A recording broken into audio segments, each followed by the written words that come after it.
ગુજરાત સરકારના આદિજાતિ વિકાસ વિભાગ અને ગુજરાત રાજ્ય માર્ગ વાહન વ્યવહાર નિગમના સંયુક્ત ઉપક્રમે ભગવાન બિરસા મુંડા જનજાતીય ગૌરવ પરિવહન યોજના અંતર્ગત નર્મદા જિલ્લાને વધુ 5 નવી મિની બસોની ભેટ મળી।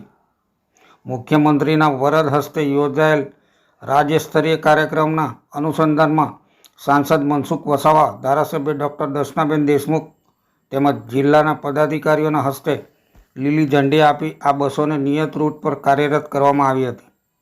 પરંતુ મહત્વની વાત એ છે કે બસ ગયા બાદ શાળાના બાળકોની હાજરીમાં સાંસદ અને ધારાસભ્યએ ડેપો મેનેજરને સ્પષ્ટ જણાવ્યું હતું કે સરકારે શિક્ષણને ધ્યાનમાં રાખીને જ આ નવી બસો આપી છે, માટે બાળકોનું શિક્ષણ ના બગડે એ બાબત ધ્યાને રાખી સમયસર શાળાના સમયે બસો મોકલવી।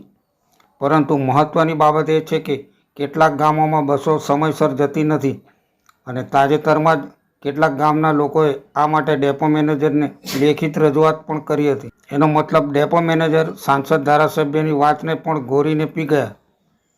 વર્ષોથી શાળાના રૂટની બસોની ફરિયાદ ઉઠે છે, છતાં ડેપો સત્તાધીશો કેમ હજુ સુધરતા નથી તેવા સવાલ હાલ ઉઠ્યા છે।